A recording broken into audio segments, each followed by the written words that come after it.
हाँ बहन, हमको ना 7,000 रुपया तनख्वाह मिल गया है। तुम चिंता मत करो, इस बार ना तुम्हारे यहाँ रक्षाबंधन पे आएंगे और तुम्हारे लिए ना साड़ी भी लेके आएंगे।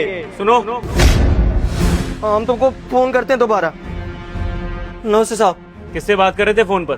साहब वो हम अपनी बहन से बात कर रहे थे, गलती हो गई साहब, हम दोबारा ड्यूटी के टाइम पे फोन नहीं करेंगे, माफ कर दीजिए हमको। तुम्हें कितनी बार समझाया मैंने?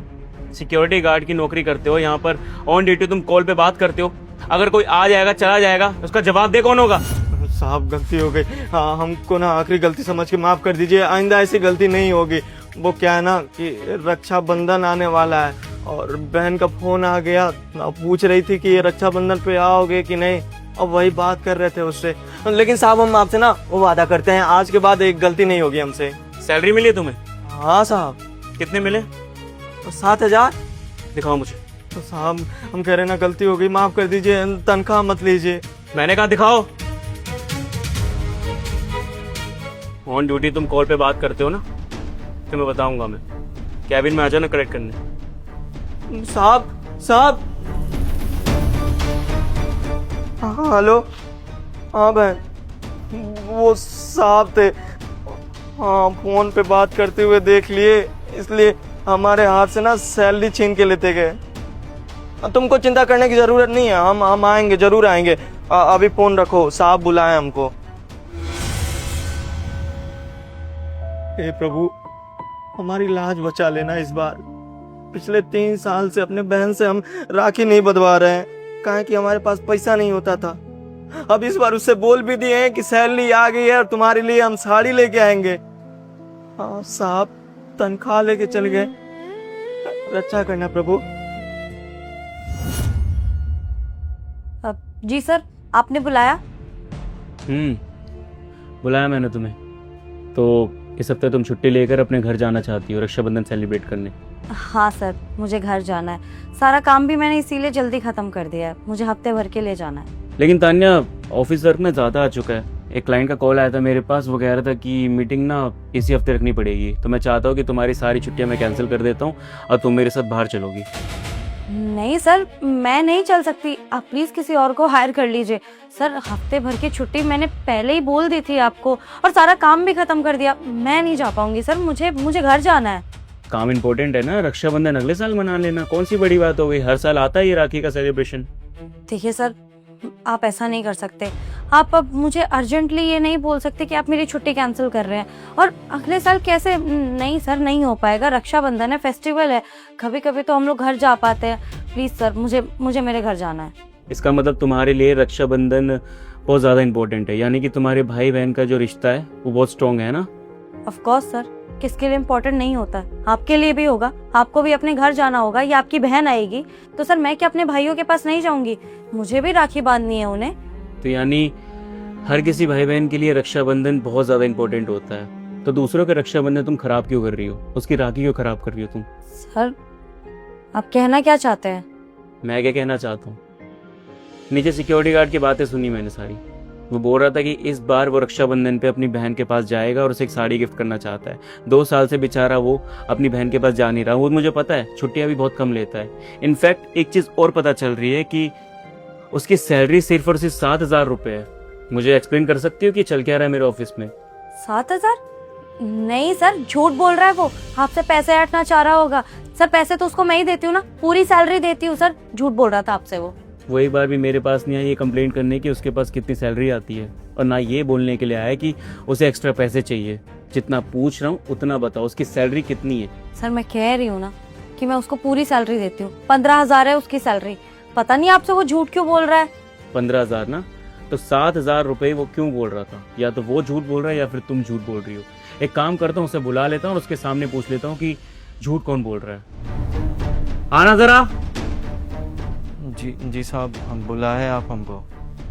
तुम्हारी सैलरी कितनी है भाई? साहब 7,000 रुपए। सर मैं बताती हूँ ना, ये तो आपसे वैसे भी झूठ ही बोलेगा। सर इसकी सैलरी ना पूरी 15,000 है।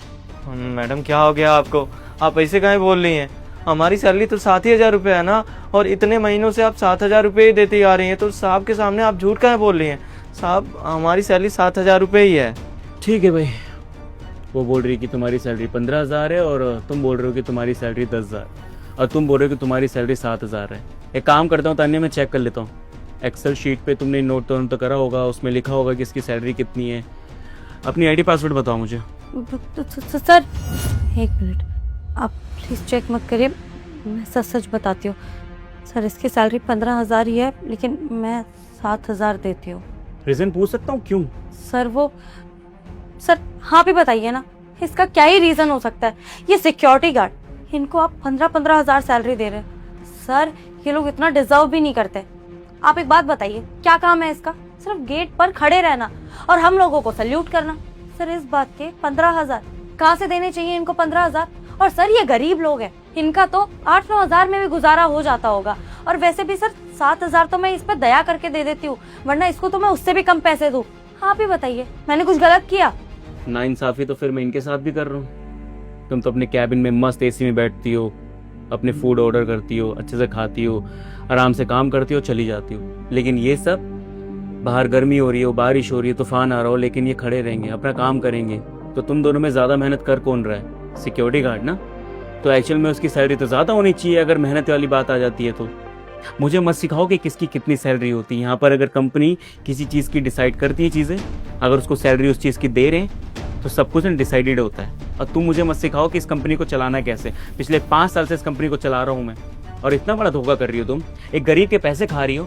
तुम्हें पता अपनी बहन के पास जाना चाहता है, वो एक साड़ी गिफ्ट करना चाहता है, अपने फेस्टिवल को सेलिब्रेट करना चाहता है। तुम्हारी वजह से चंद पैसे लेके गाँव जाएगा, इसी चीज़ों में खर्चे हो जाएंगे। फिर अपना पालन पोषण कैसे करेगा भाई? वो इस शहर में अकेला रहता है, रेंट होता है, खाना पीना होता है, सब कहाँ से संभालेगा? सॉरी सर, गलती हो गई, माफ़ कर दीजिए। मैं आगे से ऐसा नहीं करूँगी। नौकरी से मत निकालना सर। तुम्हारी ना पहली गलती समझ के तुम्हें आज मैं माफ़ कर रहा हूँ, लेकिन आइंदा अगर ये चोरी चकारी करी या फिर पैसे खाए ना, मैं ब्लैकलिस्ट कर दूंगा।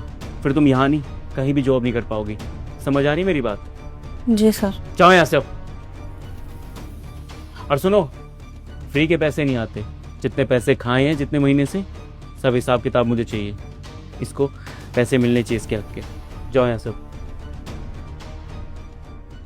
देखो, मुझे नहीं पता था कि तुम्हारे साथ इतना बड़ा फ्रॉड हो रहा है। अगर पता होता तो इसके खिलाफ मैं एक्शन लेता, और आज ले भी रहा हूँ। जब सच मेरे सामने आ चुका है तो इसे अनदेखा नहीं कर सकता मैं।